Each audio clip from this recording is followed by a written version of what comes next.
rather surprising episode of Cartoon Fight Night. I'm your temporary host, AnimationRewind, and if you're new to this series, be sure to check out the older content. But if you know how the game is played, then let's get ready for the fight. I'm positive you're all probably wondering, where is Metal Sonic versus Mecha Naruto? Well, rest assured, GM3 and his crew have it undercover, but I had to come in real quick and shuffle up some of the plans with this surprise CFN episode, only because the animation for this fight was intended for Chapter 2 Bendy, and since Chapter 3 is coming out on Thursday, this episode could be lost in the midst, so I had to make sure we get it up while Chapter 2 still held some weight. Speaking of this animation, special thanks to the MLG Avocado for the main scene and your favorite Canadian YouTuber for the final scene. If you want some Bendy Chapter 2 research, please head on down to my main Animation Rewind channel. We have like a bazillion Bendy fights that you can check out to learn some of that stuff.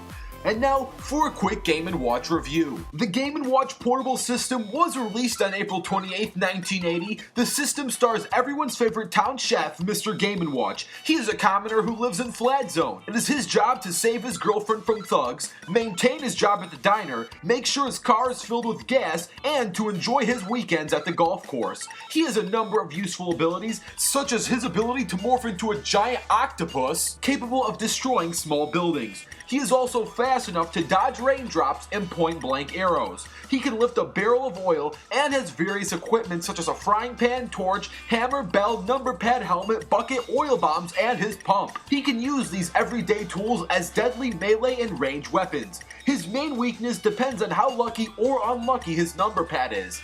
If he strikes anything from 1 through 7, he's probably unlucky as those levels of attacks are rather survivable. But there is a 22% chance that he strikes an 8 or a 9. With a blow that hard, securing a win is something he can pull off. Overall, Mr. Game & Watch has many talents based on what number he draws on his pad, which can make him really powerful. And now, let's get ready for the fight. This battle is going to take place in the Flat Zone with no preparation. Let the battle begin!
I hope you enjoyed what you saw, and if you did, special thanks to the MLG Avocado for animating the main portion of that scene, and your favorite Canadian YouTuber for animating that final win scene where Mr. Game & Watch takes the win, and I'd be happy to discuss why. So yeah, our winner is Mr. Game & Watch. While Chapter 3 may have came out today, this animation was animated with Chapter 2 research, so we had to pump this one out before it may or may not become outdated with new Bendy abilities. Currently, from Chapters 1 and 2, we haven't seen Bendy be anywhere near as destructive or as fast as we've seen Mr. Game & Watch be. Mr. Game & Watch in his octopus form can destroy entire buildings, and with his pump, he can easily pump in and pump out any ink Bendy throws his way. Plus, he has far more combat experience rounding up numbers of well-trained thugs to save his girlfriend. While Bendy, so far we only know that he could potentially kill 1 or 2 humans with little fighting experience. Mr. Game & Watch has many ways and tools to work around around Bendy, where Bendy, without the home court advantage in the flat zone, is going to have a lot of trouble staying liquefied and ready for the battle. All in all, with all these factored in, this gives Game & Watch the win. However, Bendy probably has more powers in Chapter 3, and we'd love to redo this fight. So for just 1,000 likes, if you want to see a Chapter 3 rematch, all you gotta do is slap that like button down below. Also, don't forget to comment down your own ideas, and stay tuned. If you're unaware, I'll show you who's fighting next, which you probably should know, but in case you don't, here you go. On the next episode of Cartoon Fight Night.